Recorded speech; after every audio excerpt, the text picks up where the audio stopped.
6వ అధ్యాయము 2వ వచనం. నాతో పాటు అందరూ కలిసి చదవండి. 2 దినములైన పిమ్మట పస్కా పండుగ వచ్చినయు, అప్పుడు మనుష్య కుమారుడు సిలువ వేయబడినని అప్పగింపబడినని మీకు తెలియనని చెప్పారు. తర్వాత మార్కు సువార్త 14వ అధ్యాయము, మార్కు సువార్త 14వ అధ్యాయము 3-4 వచనాలు, 3 నుంచి 8 దాకా కూడా మనం చదువుకుంటే ఇంకా కొన్ని విషయాలు మనకు దేవుడు బయలుపరుస్తాడు. ఇక్కడ చూడండి, 14వ అధ్యాయము 1వ వచనంలో 2 దినములైన పిమ్మట పస్కా పండుగ అనగా పొరియని రొట్టెల పండుగ వచ్చెను. అప్పుడు ప్రధాన యాజకులను శాస్త్రులను మాయోపాయం చేత ఆయన ఎలాగో పట్టుకొని చంపుదుమా అని ఆలోచించుకొచ్చుండేది. కానీ ప్రజలలో అల్లరి కలుగునేమో అని పండుగలో ఉందని చెప్పుకున్నది. ఆయన బేతనియలో కుష్ఠరోగి అయిన సీమోను ఇంట భోజనములకు కూర్చున్నప్పుడు ఒక స్త్రీ మిక్కిలి విలువ గల అచ్చ జటామాంసి అత్తరు బొడ్డి తీసుకొని వచ్చి ఆ అత్తరు బొడ్డి పగలగొట్టి ఆ అత్తరు ఆయన తల మీద పోసెను. తర్వాత యోహాను సువార్త 12వ అధ్యాయం. ఇక్కడ నేను చదివేటప్పుడు ఏ అధ్యాయంలో ఏ తేడా ఉంది అన్నది మనం ముఖ్యంగా గమనించాలి. ఊరికే వినడం, చదువుకుంటూ పోవడం కాదు. ఎక్కడ, ఎందుకు, ఎలాగ రాయబడింది అన్నది. 12వ అధ్యాయం 1 నుంచి 3 వచనాలు. కాబట్టి యేసు తాను మృతులలో నుండి లేపిన లాజరు ఉన్న బేతనియకు పస్కా పండుగకు 6 దినములు ముందుగా వచ్చెను. అక్కడ వారు ఆయనకు విందు చేసిరి. మార్త ఉపచారం చేసెను. లాజరు ఆయనతో కూడా భోజనములకు కూర్చున్న వారిలో ఒకడు. అప్పుడు మరియా మిక్కిలి విలువ గల అచ్చ జటామాంసి అత్తరు ఒక సేరునల ఎత్తు తీసుకుని యేసు పాదములకు పూసి తన తల వెంట్రుకలతో ఆయన పాదములు తుడిచెను. ఇల్లు ఆ అత్తరు వాసనతో నిండెను. దేవుడు ఈ లేఖన భాగంలో దీవించి ఆశీర్వదించుగాక. ఆమేన్, ఆమేన్, ఆమేన్. ప్రార్థన చేసుకుని ధ్యానం చేసుకుంటున్నాం. ప్రత్యేకతలో మీరు చేసిన మేళ ఉపకారాలకు ఎంత స్తుతించా కూడా తక్కువే. చదువుకున్న లేఖన భాగంలో ఆస్వాదించి విరించి మా జీవితంలో మీరు పరిప్రచేతండి. నీ వాక్యం జీవం కలదని, దేవాని వాక్యం శక్తివంతమైన వాక్యమని, నీ వాక్యం మాత్రమే ఎంత ఉన్నతమైన మా వాక్యమో. ఇలాంటి వాక్యాన్ని నిర్లక్ష్యం చేసే ప్రతి ఒక్కరిని మీరు గద్దించి బుద్ధి చెప్పమని ప్రార్థిస్తున్నాం. దేవా, ఈరోజు మేము జీవంతో ఉన్నామంటే కేవలం మీ ఉచితమైన కృప. దేవాని వాక్యం వినకుండా ఎప్పుడు ఏం జరుగుతుందో తెలియ పరిస్థితిలో ఉన్నారు. మేము అనేకమైన విధానంలో నా ప్రభావాన్ని నీ సన్నిధికి రాలేక వెనకబడుతున్న ప్రతి ఒక్కరితో మీరు మాట్లాడాలని ప్రార్థిస్తున్నాం. దేవ, ఈ సమయంలో మాకు ఏదైనా జరిగితే దేవ మా తండ్రి మేము ఎక్కడికైనా వెళ్తాం.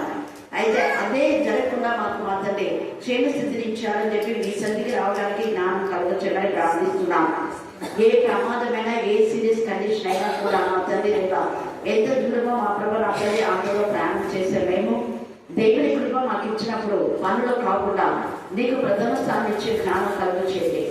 జీవం గల నీ వాక్యంలో తృణీకరించే వాళ్ళు జీవం లేని వాళ్ళు అని తెలుసుకోవడానికి మీ కృపాసనం దయచేయండి.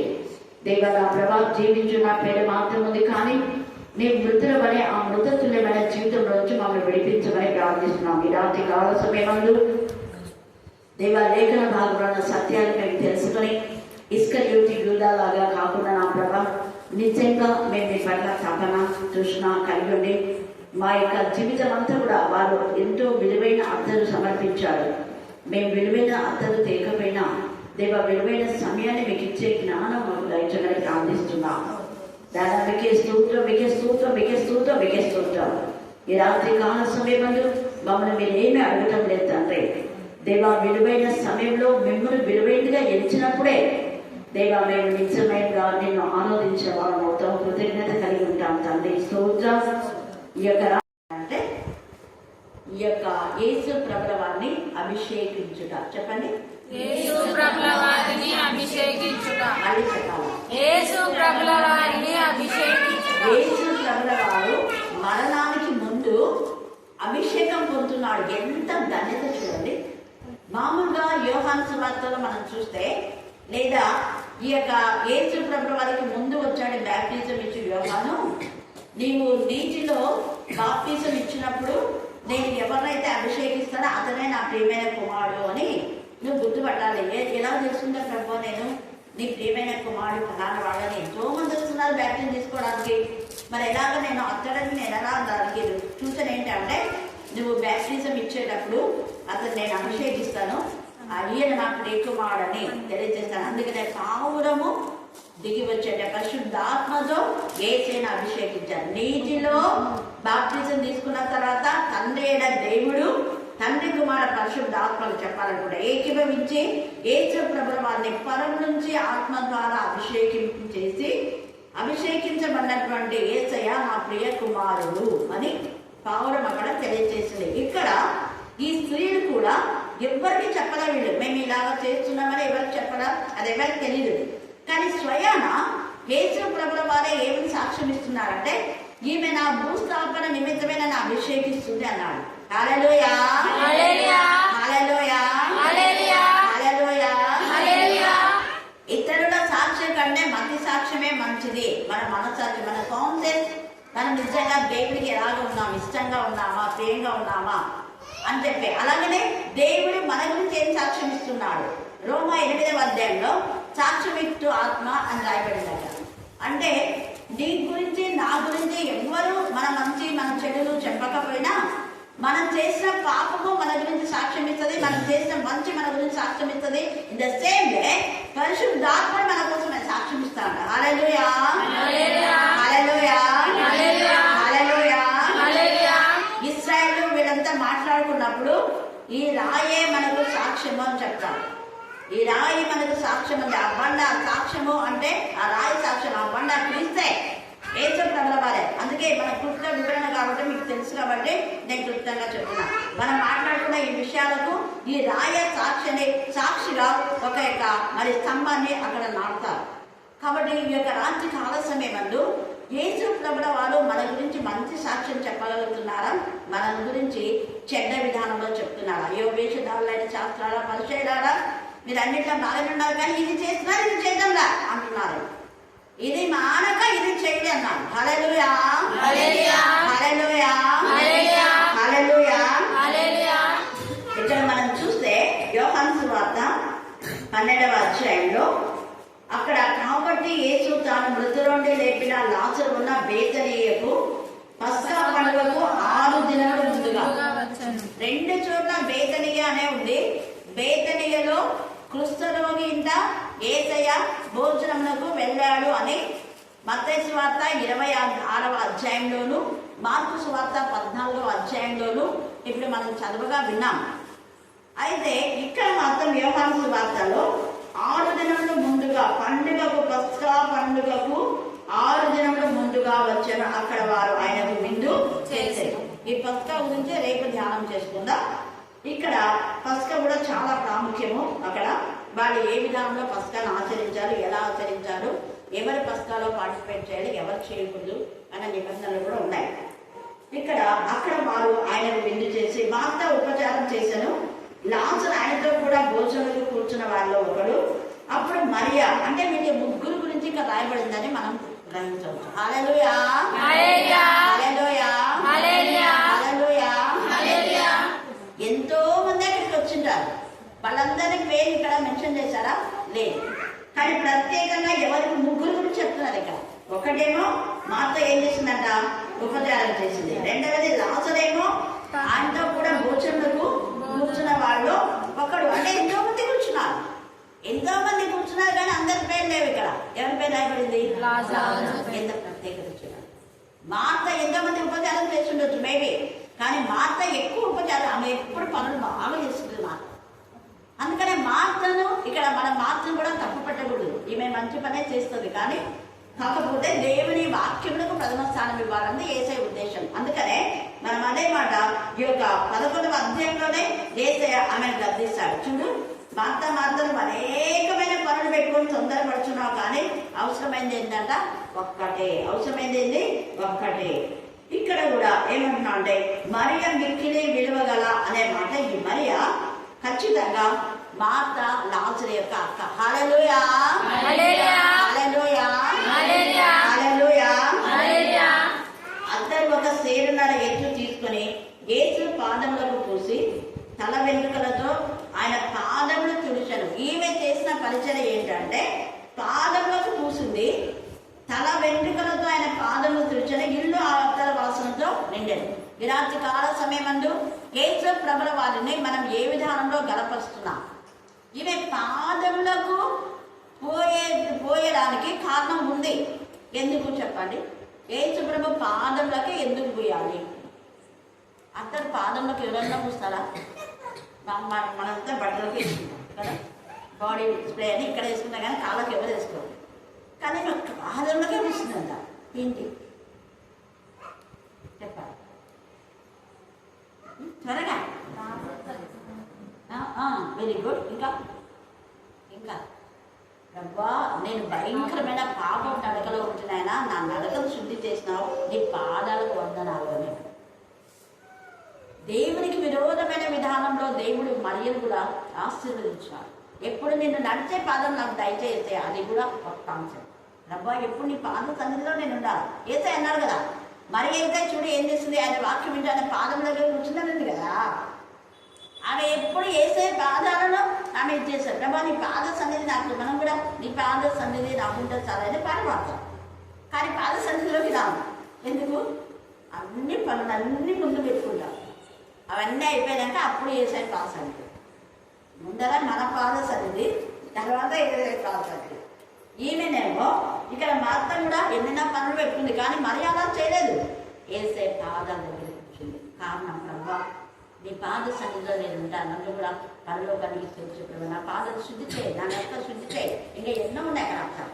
తర్వాత సువార్త ప్రకటించి వారి పాదములు ఎంతో సుందరంగా ఉన్నాయి. సుందరం. నువ్వు వచ్చి మాకు వాక్యం ప్రకటించకపోతే మా బతుకులు ఇలా ఉండేవి కాదు. ఎంత అర్థం ఉంది ప్రభా, నిజంగా నీ పాదలు ఎంత సుందరమైన ప్రభా. ఎందుకంటే మా బతుకులు సుందరంగా చేశావు. ఎక్కడో పనికి రాకుండా ఎవరికి ఎన్ని లేకుండా ఉన్నటువంటి కుటుంబం ఇది. అక్కడ వాళ్ళ తల్లిదండ్రులు ఎవరు ఉన్నట్టుగా లేరు, వీళ్ళు ముగ్గురే ఉన్నట్టుగా ఉన్నారు. అయితే వీళ్ళను ఇంతగా యేసయ్యను బట్టి వాళ్ళకు ఘనత వచ్చింది అక్కడ. హల్లెలూయా హల్లెలూయా హల్లెలూయా హల్లెలూయా హల్లెలూయా హల్లెలూయా. పైగా వీళ్ళకు యేసు ప్రభువును ప్రేమించినటువంటి కుటుంబం అని కూడా ఉంది. తాను ప్రేమించిన లాజరు చూడండి ఎంత సాక్ష్యము, యేసయ్య సాక్ష్యం. అందుకనే మీకు యేసయ్య పాదములు, మీ పాదములతో మా ఇంటికి వచ్చారు యేసయ్య, మా ఇల్లు శుద్ధి అయిపోయింది, మా ఇంట్లో నీ పాదాలు పెట్టావు. చాలా మంది అడుగుతుంది కదా, ఒక్కసారి అడుగు పెట్టాక ఒకసారి రండాక అనుకుంటారు. ఎందుకు? యేసయ్య మనలో ఉంటాడు కాబట్టి. అందుకే పేతురు నడుస్తూ ఉంటే రాయబడింది. పేతురు నిలబడి అనిందా? లేదు. పేతురు అలా నడుస్తూ ఉంటే ఆయన నీడపడి, గాడు వేసే రోజు మనకి చదువురాజుడానికి ఎక్కువ ఎంతవారికి నీడబడి రోగాలు ఉంటాయి. ఈ యొక్క రాత్రి కాలశంలో ఈ పాదంలోకి చూసిన అనే మాట, మన పాదంలో ఏసై దగ్గరికి పరుగుతున్నాయా? ఏసై కోసం తపన కలిగి ఉన్నాయా? ఏసై గురించి మనం ఆలోచిస్తున్నామా? ఏసై పనులలో మనం ఉన్నామా? ప్రశ్న వేసుకోవాలి. ఇంకొకటి అర్థమైందంటే ఆమె నీ పాస్ ఎందుకంటే తగ్గించుకుంది తను. నీ శిరస్సు వచ్చి ప్రభా నీకు లోపడుతున్నాను. పాదములకు అత్తరిపోయడం అనే మాట నీకు అంటే సాష్టాంగ నమస్కారం చేసి, చాలా మంది పెద్దలు తల వంచి నమస్కారం చేస్తున్నారు. సాష్టాంగ నమస్కారం ఆయన పాదం ఏదో పడిపోయారు అంటే నా యొక్క మరి నిజంగా ప్రాణాత్మ దేహంలో ప్రభా నీకు అప్పగిస్తున్నా, నీకు లొంగిపోతున్నా అన్నదానిలో పాడతారు. శరణి వేడితే అని పాట పాడతారు కదా, అంటే నా యొక్క ప్రాణాత్మ దేహంలో నీకు నేను సమర్పిస్తున్నాను ప్రభా, శరణాగత వచ్చాల. అందుకే ప్రభా నీ సన్నిధికి నేను వస్తున్నాను అని చెప్పడానికి కూడా ఇక్కడ ప్రార్థన. అందుకే ఆమె పాదములకు పూసి మన తల వెంట్రుకల దండ, తల వెంట్రుకలతోనే ఎందుకు వేయాలి? ఎవరైనా మనకు నీళ్ళు ఇచ్చి పాదాలు కడిగితే మనం దేనితో పూస్తాము? తుడుస్తాం, టవల్ పెట్టుకొని. యేసుప్రభు కూడా చేశారా? మనం ఆయన యొక్క నడికట్టును తీసి బలంగా కట్టుకొని ఒక ఇది టువాలు తీసుకొని ఆయన ఒక వస్తువును తీసుకొని వాళ్ళ పాదములు తుడిచినా రాయబడి కదా. మనం కూడా స్నానం చేసినా ఏం చేసినా కూడా టవల్తో తుడిచేస్తాం. వేరే వాళ్ళు కూడా పాదములు చాలా మంది కడుగుతుంటారు, కడిగినప్పుడు వేరే టవల్తో తుడుస్తారు. కానీ ఈమె ప్రత్యేకమైన విధానంలో తల వెంట్రుకలతో తుడిచిందాము. అంటే అర్థమేమి?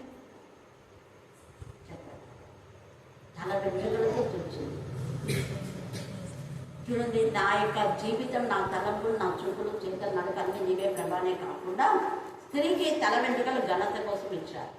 అందుకే ముసుగు వేసుకోవడం అంత ముఖ్యం కాదు, వెంట్రుకలే ముసుగని రాయబడింది. మనం చూసాం కదా, చూడండి కొరింథీయులకు రాసిన 2వ కొరింథీ 11వ అధ్యాయము 15వ వచనం చదవండి.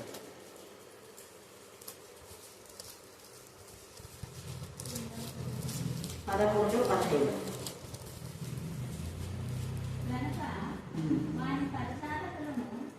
కాదమ్మా, 2వ కొరింథీ నేను చెప్పిన 1 కొరింథీ క్షమించండి, 1 కొరింథీ 11వ అధ్యాయము 11వ వచనం చదివి మళ్ళా 15. 11 నేను చెప్తున్నాను. అయితే ప్రభునందు లేడు, పురుషునికి వేరుగా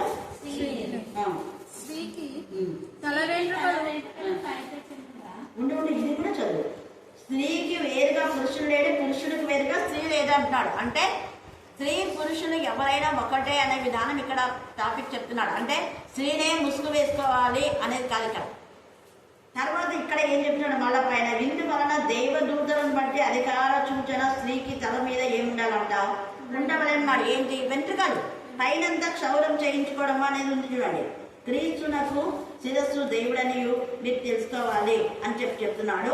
పురుషుడికి శిరస్సు స్త్రీ అని చెప్తున్నాడు, స్త్రీకి శిరస్సు పురుషుడు. అంటే టోటల్గా వచ్చేది యేసు ప్రభుల వారు మనకు శిరస్సు అనేది అర్థం. నా శిరస్సు నువ్వే ప్రభా. గలతీ 3:27 చదవండి. స్త్రీ అని పురుషులని ఎల్లైనా ఏ భేదం లేదు, అందరం క్రీస్తుని ధరించున్నాం. అంటే మన తల యేసయ్య అక్కడ క్రీస్తుని ధరించున్నాం అని ఉంటుంది.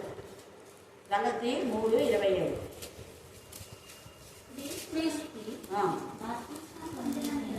క్రీస్తులోనికి బాప్తిసం పొందిన మీరందరూ క్రీస్తును ధరించుకొని ఉన్నారు. యేసు ప్రభు వారిని ధరించుకున్నాము. అంటే యేసు ప్రభులో నా తలకున్నప్పుడు నేను యేసు ప్రభుని తల కప్పు వేయకూడదు కదా, అవునా కదా? క్రీస్తుని ధరించుకున్నాం. క్రీస్తును వెలుగు కదా, ఆయన బయలుపరచాలి. అంటే ఇష్టమైతే కప్పుకోవచ్చు, లేకపోతే లేదు. దాన్ని కంపల్సరీ అనేది లేదు అనేది నేను చెప్తున్నాను. ఖచ్చితంగా వేసుకోవాలనేది లేదు. తర్వాత ఇక్కడ క్లారిటీ ఇంకా ఇస్తున్నాడు. ఇక్కడ 15వ వచనంలో తేటగా స్త్రీకి తల వెంట్రుకలు ఎలా ఉన్నాయంట, పైట చెంపుగా గీయబడేను కనుక ఆమె తల వెంట్రుకలు పెంచుకుంటే ఆమెకి ఏంటంట ఘనత. అయితే మనం కింద అందుకని ఇట్లా అంటారని, ఎవడైనా కలంప్రీగా కనబడేలా మాలుమైనను దేవుడి సంఘంలోనూ వీటి ఆచారం లేదని వాడు తెలుసుకోవాలి. కలహాలొద్దు, వేసుకో, ఖచ్చితంగా వేసుకో. కొంతమంది పైట గురించి చెప్తా ఉంటారు, ఇలా డాన్స్ వేసుకుంటా. పైట ఎందుకు ఇచ్చింది దేవుడు, తల మీద వేసుకుంటుంది కదా, యాక్షన్ చేసుకుంటా ఇస్తున్నారు. అది వేసుకోని ఇష్టం, వేసుకోకపో అది కాదు కదా. తల వెంట్రుకలు అన్నవి ఘనత. తర్వాత తల వెంట్రుకల పైట స్త్రీకి అధికార సూచనగా దేవదూతలను బట్టి అన్నాడు. దేవదూతలు ఎక్కడైనా ముసుగు వేసుకున్నట్టు చూస్తున్నారని ఇక్కడ తేటగా ఇచ్చినాడు. దేవదూతలను బట్టి అధికార సూచన. ఇది ఒక అధికారం. ఏ అధికారం? క్రీస్తు అధికారం కిందకి రావచ్చు. యేసు ప్రభువుకి బాప్తిసం తీసుకున్నాం కాబట్టి. అందుకే ప్రకటన 12లో ఇప్పుడు క్రీస్తు అధికారం వచ్చింది అని అక్కడ రాయబడింది. పాత నిబంధనలు ఉండేది. పాత నిబంధనలో యేసు ప్రభు చనిపోయి తిరిగి లేచే వరకు కూడా అప్పుడు స్త్రీలు ఖచ్చితంగా పురుషులకు పెళ్ళైన వాళ్ళంతా కూడా ఇలాగే ముసుకేసుకునేవారు. తర్వాత ఇప్పటికి కూడా మార్వాడీస్ ఎప్పుడు పురుషుల ముందుకి ముసుగు లేకుండా రాదు. మీరు చూడండి, ఇప్పటికి ఉంది. బ్రాహ్మణ్స్ అయినా, పూర్వీకులైన బ్రాహ్మణ్స్ అయినా కూడా, తర్వాత మార్వాడీస్ కొంతమంది పురుషుల ముందుకు ముసుగు లేకుండా రాదు. ముస్లిమ్స్ కూడా అంతే, కవర్ చేస్తారు వాళ్ళు. అప్పుడు పాత నిబంధన ఉంది కాబట్టి ఓకే. అయితే ఇప్పుడు కొత్త నిబంధనలో తేటగా యేసయ్యనే శిరస్సు అని చెప్తున్నాడు. అందుకే అది చెప్పడానికి ప్రభు నాకు శిరస్సుగా ఉంటావు అని ముందే ప్రవచన రూపకంగా చెప్తున్నారు. అందుకని తల వెంట్రుకలతో ఆమె యేసు ప్రభుల వారి యొక్క పాదాలను తుడిచెను. అప్పుడు ఆ ఇల్లు అత్తరు వాసంతో నిండేది. ఆయన శిష్యులలో ఒకడు అనగా ఆయన అప్పగింపనైన ఇస్కరియోతు యూదా ఈ అత్తరెందుకు 300 దేనారాలకు అమ్మి బీదలకు ఇయ్యలేదనండి. ఇక్కడ 300 అని చెప్పాడు, అక్కడ కూడా 300 అని చెప్పారు. కాబట్టి ఇద్దరు ఒకరే అనేది కూడా చాలా మంది చెప్తున్నారు. ఆ స్త్రీ కూడా ఈ యొక్క లాజరు యొక్క మరి అక్కనే అన్నట్టుగా చెప్తూ ఉంటారు. కానీ అక్కడ 2 రోజులకు ముందు అని రాయబడింది. అది అక్కడ ఇక్కడ 6 రోజులకు ముందు అని రాయబడింది. కాబట్టి మేము ఖచ్చితంగా లాజరు అక్కడానికి ఇక్కడ మనకు నిర్ధారణ చేసుకోవచ్చు. కానీ ఇక్కడ నిర్ధారణ చేసుకోవడానికి ఈమె నిజంగా లాజరు అక్కనే అనడానికి లేదు. ఎందుకు అంటే అక్కడ 2 రోజుల ముందు చదవండి, మత్తయి సువార్త 26వ అధ్యాయము, ఇందాక మనం చదివాము. 26వ అధ్యాయం 2వ వచనం. 2 దినములు అయిన పిమ్మట పస్కా పండుగ వచ్చిందని అప్పుడు మనుష్య కుమారుడు సిలువ వేయబడుటకై అప్పగింపబడుననియు నీకు తెలియదండి తెలియదని చెప్పాను. మీకు తెలుసుగా 2 దినాలు ఇక్కడ, ఇంకా 2 దినాలు కష్ట వస్తుంది. మాయ పాయికృత ఆయన పట్టుడు సేమ్ ఉంది. మార్కు సువార్త 14లో, మత్తయి సువార్త 20లో ఒకటే విధానం ఉంది. కాబట్టి ఈ ఇద్దరు మగ్దలేనే మరియా అని చాలా మంది చెప్తుంది. ఇక్కడ ఒక స్త్రీ అని రాయబడింది, ఆమె పేరైతే లేదు. కానీ ఇక్కడ 2 రోజులకు ముందు వచ్చినప్పుడు ఈమె, ఇక్కడ చూస్తేనేమో 6 రోజులకు ముందుగా ఈమె ఖచ్చితంగా లాజరు అక్క అని మనకు తెల్లమైపోతుంది. ఇక్కడ ఒక స్త్రీ మిక్కిలి విలువగల అత్తరు బొడ్డి తీసుకొని ఆయన ఎద్దుకు వచ్చి ఆయన భూషులకు కూర్చుండగా దానిని ఆయన తల మీద, ఈమె తల మీద పోసింది. ఈమెనేమో పాదములకు, ఈమె పాదములకు పోతే తల వెంట్రుకలో చూచింది. ఈమెనేమో యేసు ప్రభువు వారి తల మీద పోస్తుంది. ఇది ఎందుకు? ఆమె పాదాలు పోస్తుంది సరే, ఈమె తల మీద ఎందుకు పోస్తుంది? అభిషేకించడం కోసం.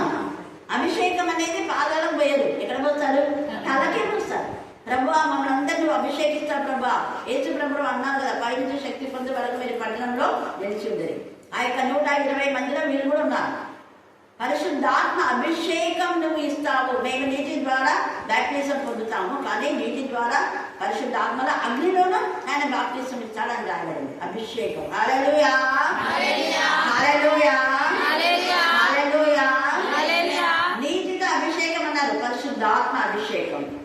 తైలంతో అభిషేకం కూడా, నూనెతో అభిషేకించడం. పాత నిబంధనలో మరి దావీదును, సౌలును, ఇంకా వీళ్ళందరూ కూడా నూనెతో వేసి అభిషేకించారు. నూనె పరిశుద్ధాత్మకు గుర్తు, వాక్యం పరిశుద్ధాత్మకు గుర్తు. అలా ఇక్కడ కూడా ఏం చేస్తున్నాడు? ఆమె తల మీద పోసారు. శిష్యుని చూచి కోపపడి, ఇక్కడ శిష్యుడు చూచి కోపపడి అని రాయబడింది. ఇక్కడనేమో ఇస్కరియోతు యూదా తేటగా రాయబడింది ఇక్కడ. ఎందుకు అంటే అతడు దొంగయ్యట. అతని బ్రతుకు గురించి రాయబడింది తేటగా.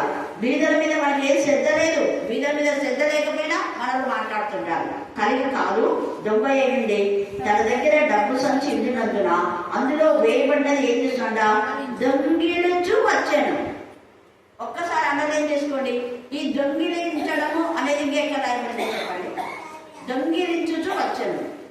దొంగిలించుచు మీరు దొంగలు అని దొంగిలిస్తున్నారని ఇంకెక్కడ రాయబడింది? నా మందిరంలో దొంగలు కూడా చేశారని యేసు చెప్పాడు 21లో.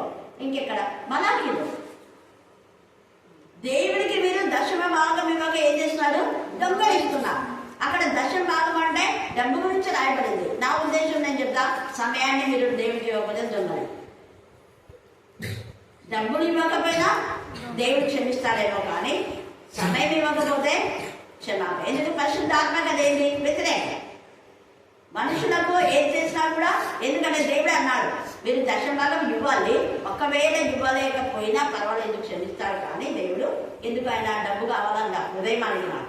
హల్లెలూయా, హల్లెలూయా, హల్లెలూయా, హల్లెలూయా. ఆయనకు సమయం ఇవ్వకుండా మనం దొంగిలిస్తే మనం ఎంతో దేవునికి ఇవ్వాల్సిన అర్ధగంట సమయానికి కొన్ని నెలలు సఫర్ కావాల్సి వస్తుంది. ఇది నేను పదే మళ్ళీ మీకు చెప్తాను. దేవుడికి ఇవ్వాల్సిన సమయం ఖచ్చితంగా ఇవ్వండి, ఏదైనా కానివ్వండి. ఎప్పుడూ సాకులు చెప్పండి. అలాంటి ఉంటే అని అంటే నేను అంటాను, అదే టైంలో రోగం వచ్చిందనుకో ఏం చేస్తాం చెప్పండి, మీరే చెప్పాలి. ఏం చేస్తాం? అన్నీ అడబడేసిపోతాం. అదే నేను చెప్పేది. అది రావాలని ఒకటి నుంచి డాక్టర్ దగ్గర పోయేది కాదు. పిల్ల ఏడుస్తున్నా ఆడబడేస్తాం. వంట ఎవరైనా చుట్టాలు వచ్చినారు, మాకు చుట్టాలు వచ్చినా వంట వేసుకుంటుంటే, నీళ్ళు వచ్చినాయి నీళ్ళు పట్టుకుంటుంటే, వాడికి రోగం వచ్చాయి వీడికి రోగం వచ్చాయి, ఎవరికైనా రోగం రాను ఏం చేస్తాం? వెంటనే అది దేవుడి దగ్గరికి రా. ఇవన్నీ కాదు మనకు కావాల్సింది. ఇవ్వవలసిన సమయం దేవుడికి ఇచ్చి అప్పుడు అడుగు. అప్పుడు ఏమంటాడు దేవుడు? మనం అడగకముందే ఇచ్చేస్తాడు. అసలు అడగనవుతుందా? గిన్నె నీళ్ళు ఇస్తే నిశ్చయంగా మీ ఫలం పొందురు అన్నాడు. ఉన్నస్తుడు కాదు దేవుడు. దేవుడికి సమయం ఇస్తే దేవుడు ఎప్పుడు ఉన్నస్తుడా? ఎన్నన్నా ఉండాలి మనకి.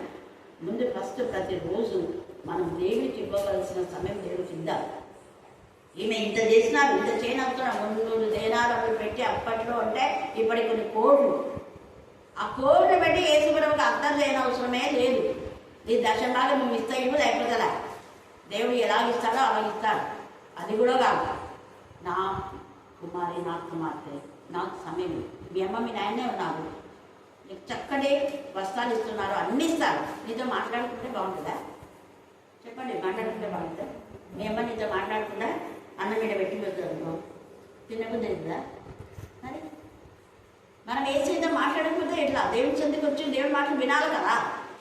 తల్లితో మాట్లాడి తల్లితో చనువుగా ఉంటేనే తల్లి పెట్టింది తినడానికి మనకు హక్కు ఉంటుంది, మంచిగా ఉంటుంది తృప్తిగా. అమ్మ మాట్లాడలేదనుకో తినబుద్ది కదా, ఆమె చేసి పెట్టినా కూడా తినబుద్ది కాదు, ఆడ పెట్టేసి వెళ్ళిపోతుంది కొంతమంది. తిండి లేకపోతే అని మనం కూడా వస్తే లేకపోతే అన్నట్టు కొంచెం. ఈమె ఎంత చేసింది చూడండి. అందుకనే యేసయ్య అన్నాడు ఈమె గురించి సాక్ష్యం ఏంటంటే ఆమె తొందర పెట్టద్దు. ఇప్పుడు యేసయ్య కూడా ఏమంటాడు? అమ్మవారి నువ్వు నా బిడ్డను నువ్వు తొందర పెట్టద్దు అంటాడు. నా బిడ్డను నువ్వు బాధ పెట్టద్దు, నా బిడ్డను నువ్వు హాని కలగ చేయొద్దు.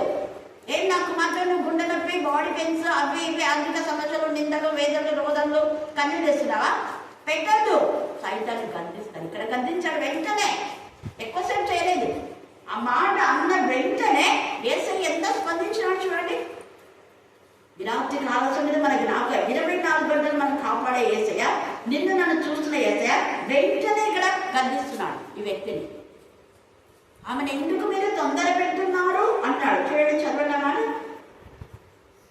యోహాను సువార్త 12వ అధ్యాయం. కాబట్టి యేసు నన్ను పాతిపెట్టు దినమునకు ఆమె దీన్ని నుంచుకుననియుడి, బీదలు ఎల్లప్పుడూ మీతో కూడా ఉండు, కానీ నేను ఎల్లప్పుడూ మీతో కూడా ఉన్నాను. ఈ యోహాను సువార్త మాత్రమే ఈ మాట రాయబడింది. ఇక్కడ బీదల గురించి అక్కడ చెప్పినాడు, ఇక్కడ చెప్పినాడు. ఇక్కడ మాత్రం బీదలు ఎల్లప్పుడూ ఉన్నారు. ఆమె ఇక్కడ నన్ను పాతి పెట్టుటకు ఆమె దీన్ని నుంచుకుననియుడి. ఎంత బాగా చెప్తున్నాడు చూడండి. నన్ను పాతి పెట్టడానికంటే ఆమె ఒక ప్రవచన, ఆమె ఒక ప్రవక్త. ఎవరు చేయలేదు ఈ పని. 12 మంది శిష్యులు ఉన్నారు, వాళ్ళు చేయలేదు యాక్చువల్గా, కానీ మనం ఒక స్త్రీ చేసింది. అందుకే ఆ స్త్రీకి ఘనత వచ్చింది కూడా. ఆ స్త్రీని దేవుడు ఆశీర్వదించినాడు కూడా. ఇక్కడికి మనం వస్తే మత్తయి సువార్త 26వ అధ్యాయం దగ్గరికి వస్తే 10వ వచనంలో ఈ స్త్రీ నా విషయమే ఒక మంచి కార్యం చేశాను. బీదలు ఎల్లప్పుడూ మీతో ఉండాలి, నా యొక్క మరి పాతి పెట్టే దానికోసం ఆమె చేసిన పని మంచి పని. కాబట్టి మీరేం చేయకూడదు, ఈమెను మీరు ఏడో తొందర పెట్టుచున్నారు. వెంటనే వాళ్ళు అన్నారు, శిష్యులు చూచి కోపపడి ఈ నష్టం అంట, అది నష్టం అంట. మనకు అమ్మవాళ్ళు ఇంట్లో చెప్తారు, నష్టం వద్దులే, ఒక గంట పోయి ప్రార్థనలో కూర్చుంటే ఇంటికాడ చదువుతావు 2 మార్కులు ఎక్కువ వస్తాయి. ఆడ వింటే ఏమి, ఇంటికాడ టీవీలో వాక్యం మీద పని చేసుకుంటాం, సహావాసం ఖచ్చితంగా అవసరం. టీవీలో వాక్యం వింటాం, కానీ ఫెలోషిప్లో ఉన్నంతగా ఉండాలి. హల్లెలూయా, హల్లెలూయా, హల్లెలూయా, హల్లెలూయా, హల్లెలూయా. చాలా మంది టీవీలకు, సెల్ ఫోన్లకు అలవాటు పడుతున్నారు. తెరలో చూసినటువంటి వాక్యం కాదు, ముఖాముఖి. పౌలు ఏమంటున్నాడు? నేను ఇలా రాస్తున్నాను కానీ నాకు గుర్తులేదైతే ముఖాముఖిగా నేను చూడాలని ఆశపడుతున్నాను. హల్లెలూయా, హల్లెలూయా, హల్లెలూయా, హల్లెలూయా, హల్లెలూయా. అలాగే మన ప్రకటన 12వ అధ్యాయం 4-5 వచనాలు. ప్రకటన 12. అక్కడ కూడా స్త్రీ అనే మాటలో ఈ స్త్రీ అనే కాదు, సంఘం.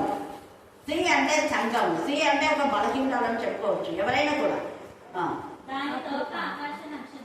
4-5 వచనాలు చదువు.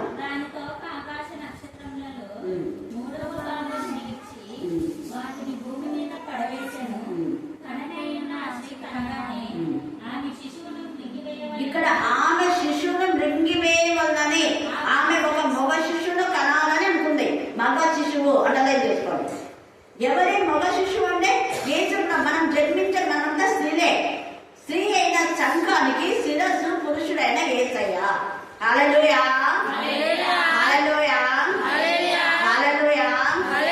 రక్షణ పొందిన వాళ్ళందరూ కూడా యేసు ప్రభు యొక్క శిరస్సును ధరించిన వాళ్ళు అని అర్థం. అంటే రక్షణ పొందిన వాడు రక్షణ పొందకుండా అపవాది మనం తొందర పెడతా ఉంది, కానీ యేసయ్య ఊరుకోడు. వెంటనే చూడండి, అక్కడ 13 నుంచి 18 దాకా చదివితే ఆ యొక్క స్త్రీని ఆ ఘట సర్పము బాధించడానికి ఉగ్రతను కుమ్మరించింది.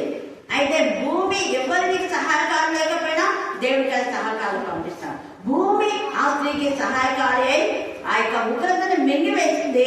ఆ స్త్రీ ఏమో అరణ్యములకు కొనిపోబడింది. అక్కడ ఆమెకు ఒక స్థలాన్ని సిద్ధపరచాడు. ఈ రాత్రి కాలశబ్దు దేవుడు నీకు ప్రశాంతమైన స్థలము సిద్ధపరచడము అంటే ఈ యొక్క అపవాది నుంచి శోధించబడే అవకాశం లేకుండా ప్రశాంతమైన వాతావరణం యేసయ్య చేస్తాడు. అపవాదిని గద్దిస్తాడు. ఇక్కడ శిష్యులను వెంటనే గద్దించాడు. నీకు శోధన వచ్చిన వెంటనే నువ్వు ప్రభు కోసం నువ్వు సమర్పించుకుంటే నీ పక్షంగా దేవుడిని వ్యాఖ్యమాడతాడు. నీ కార్యం సఫలం చేస్తాడు. నీ పక్షంగా ఆయన తన దూతను పంపిస్తాడు. నీకు ఏ హాని జరగకుండా. ఇక్కడ వెంటనే యేసయ్య ఈమెను ఎందుకు మీరు తొందర పెట్టున్నాడు? ఆయన చేసింది మంచి కార్యం అంటున్నాడు కదా. మనం మంచి కార్యాలు చేస్తున్నామా, చెడ్డ కార్యాలు చేస్తున్నాం? యేసయ్య ద్వారా సాక్ష్యం ఏం సాక్ష్యం పొందుతున్నాం? యేసయ్య నీ గురించి నా గురించి ఏమైనా సాక్ష్యం ఇస్తున్నాడు? ఇలాగ సాక్ష్యం పొందితే ఎంత మంచి ఆశీర్వాదం కదా. అందుకే ఇక్కడ నగరంలో తేజగా పరిశుద్ధ ఆత్మదేవుడు మాట్లాడుతున్నాడు. మరి ముఖ్యంగా మన సామెతలు 30 కూడా ఆమె కృపగల ఉపదేశము చేసేది. జ్ఞానం కలిగి నోడు తెరచును, కృపగల ఉపదేశం చేయాలి. ఆ జ్ఞానము పైనుంచి వచ్చే జ్ఞానం. యాకోబు 3:17 అది పరిశుద్ధమైన జ్ఞానం, అపవిత్రమైనది, అది సులభంగా లోబడినది, సమాధానంతో కూడినది. సమాధానం ముందు సమాధానం విత్తబడుతుంది. అది అందరితో కూడింది కాదు. 15లో అయితే భూ సంబంధమైన జ్ఞానం. మనం భూ సంబంధమైన జ్ఞానంలో ఉన్నామా, ఆత్మ సంబంధమైన జ్ఞానంలో ఉన్నామా? ఆత్మ సంబంధమైన జ్ఞానంలో ఉండేవాడిని ఎవరు తొందర పెట్టినా యేసయ్య. నువ్వు ఆత్మ సంబంధమైన జ్ఞానం కోసం తపన కలుగుంటే యేసయ్య నీ పక్కలోనే ఉంటాడు. నీ పక్షంగా వ్యాఖ్యమాడతాడు. నీ పక్షంగా కార్యం సఫలం చేస్తాడు. నీ పక్షంగా ప్రతి మేలు చేస్తాడు. ఆయన సాక్ష్యం ఇస్తాడు. ఏమైనా నా బిడ్డగా నా పాద సన్నిధిలో ఉంది, నన్ను శిరస్సుగా గైకొంది. ఆమె తల మీద పోయడానికి కారణం ఏంటంటే ప్రభా నువ్వే నాకు శిరస్సు, నువ్వే నాకు తలగా ఉన్నావు ప్రభా. మొండెంలకు విలువ లేదు యేసయ్య, నేను ఒక మొండాను, కానీ నేను శిరస్సుగా నాకు ఉండాలి. ఇక ఆ శిరస్సు యేసయ్య అయితే సర్వ శరీరము శుద్ధి చేయబడతాయి. సర్వ శరీరం అపవాది పైన విజయాన్ని పొందుకుంటాయి. యేసయ్య ముఖాన్ని చూస్తే అపవాది ముందుకు రాగలదా? రాలేదు. హల్లెలూయా, హల్లెలూయా, హల్లెలూయా, హల్లెలూయా, హల్లెలూయా. అందుకే ఈమె తల మీద పోసింది, ఆమెనేమో పాదములకు పోస్తుంది. దేవుడికి స్తోత్రం. ఇద్దరు ఆత్మతో నింపబడి మీరు ఆధ్యాత్మికమైన విధానంలో పనిచేశారు. అందుకనే యేసయ్య ఏమంటున్నాడు చూడండి, 12వ వచనంలో 26 మత్తయి సువార్త 12. ఈమె ఈ అద్దరు నా శరీరం మీద పోసి, అంటే తల మీద పోసినప్పుడు శరీరం అంతా వచ్చేసింది. పైన తల మీద పోస్తే అంత వస్తుంది కదా. ఈమె పాదంలో పోసి తల వెంట్రుకలు పోసుకుంది. అంటే నా బ్రతుకులంతా నీ పాద యొక్క సువార్త వలన నా బ్రతుకులు అత్తనిలాగా సువాసన వెదజల్లుతా యేసయ్య అనే అర్థంతో ఆమె పోసింది. ప్రభా నువ్వు మన వద్దకు వచ్చి నువ్వు వాక్యం చెప్పావు కదా, నువ్వు వాక్యం చెప్పినందుకు నా బ్రతుకులు పరిమళ. ఏం ఆలోచన? ప్రభా మీరు నాకు శిరస్సుగా ఉండి ఎక్కడికి వెళ్ళినా మమ్మల్ని కాపాడండి. నీ అధికారంలో మేము ఉంటాం, నీ ఆధిపత్యంలో మేము ఉంటాం, నీ అధికారంతో ఒప్పుకుంటాం. తలలో ఏం చెప్తే అదేనే మనం వినాం. అంటే తలలో తలంపులు ఆలోచనలు అన్నీ వస్తాయి తల నుంచే. తలనే కదా ఆలోచించి పలానా చోటుకు వెళ్ళని చెప్తుంది కదా మైండ్. అప్పుడే మనం పోతాం. ఈ పని చేయంటే చేస్తాం, ఇది వద్దంటే వద్దని. కానీ నువ్వే నేను గైడ్ చేయదు ప్రభా. నువ్వు నాకు తలగా ఉండి నాకు శిరస్సుగా ఉండి నా యొక్క సర్వ శరీరం నీ అధీనంలో ఉంచుకొని మీ చిత్తానుసారంగా నడిపించాలి. నా ఇష్టం ఉంటుంది ప్రభా, నీ చిత్తమే చింతించాక. ఆత్మ యొక్క మనసరిగి ఆత్మానుసారంగా ప్రార్థిస్తా, ఆత్మానుసారంగా పాడతా, ఆత్మానుసారంగా వాక్యాన్ని ప్రకటిస్తా ప్రభా. నీ ఆత్మతో నన్ను నింపేస్తా. నీవే నా యొక్క సర్వ శరీరాన్ని గైడ్ చేయి, సర్వ శరీరాన్ని అధీనంలో ఉంచుకో, నీ అధీనంలో. నా సొంత చిత్తం వద్దు. ఎంత చక్కగా. అందుకే ఆ యొక్క శరీరం అంతా కూడా నా శరీరం మీద పోసి నా భూస్థాపన నిమిత్తం నేను చేశాను.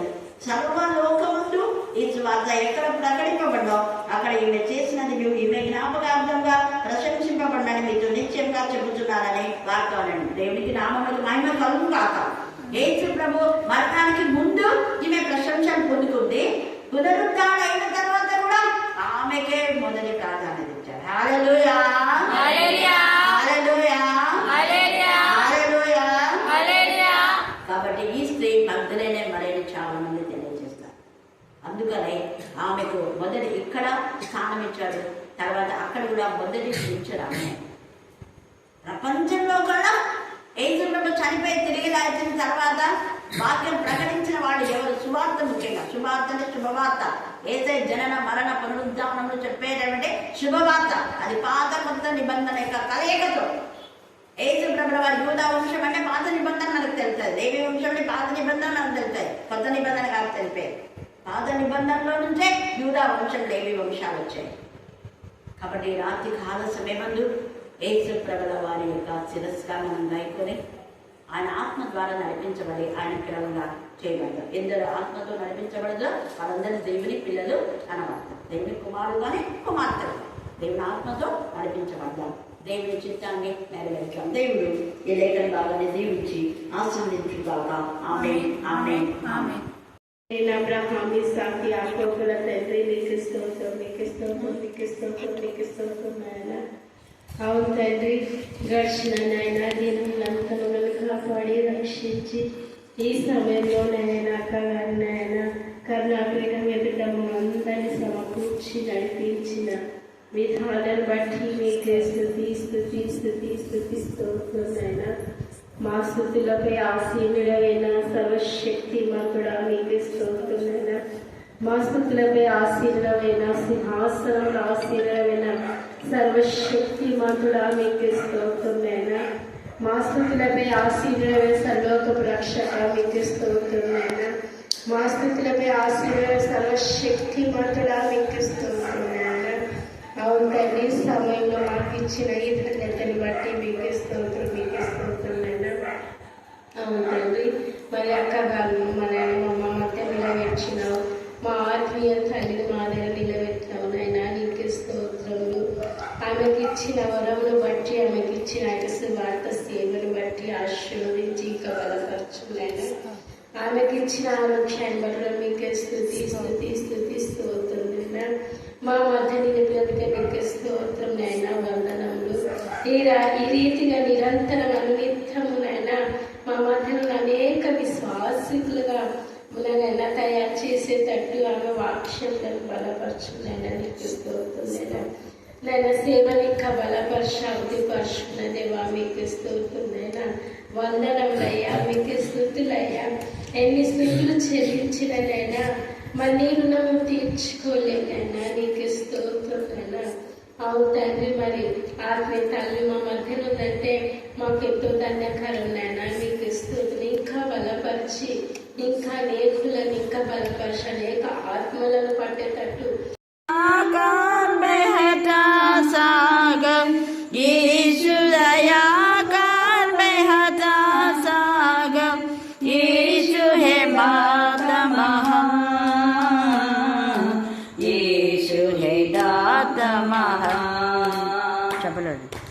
मुक्ति दे लाए यीशु नाम, शांति दे लाए यीशु नाम, मुक्ति दे लाए यीशु नाम, शांति दे लाए यीशु नाम। हम सबको पापों से मिटाए, हम सबको पापों को मिटाए, यीशु हुआ बलिदान, यीशु हुआ बलिदान। मुक्ति दिलाए यीशु नाम, शांति दिलाए यीशु नाम। बोलो मुक्ति दिलाए यीशु नाम, शांति दिलाए यीशु नाम। शरणि में तूने जन्म लिया है, शरणि में तूने जन्म लिया, यीशु की ऊपर किया विश्राम, तो ऊपर किया विश्राम। मुक्ति दिलाए यीशु नाम, शांति दिलाए यीशु नाम। मुक्ति दिलाए यीशु नाम, शांति दिलाए यीशु नाम।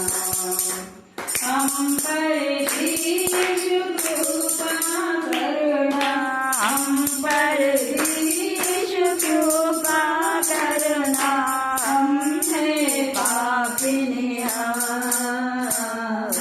हम है पापिनी हम मुक्ति दिलाए यीशु नाम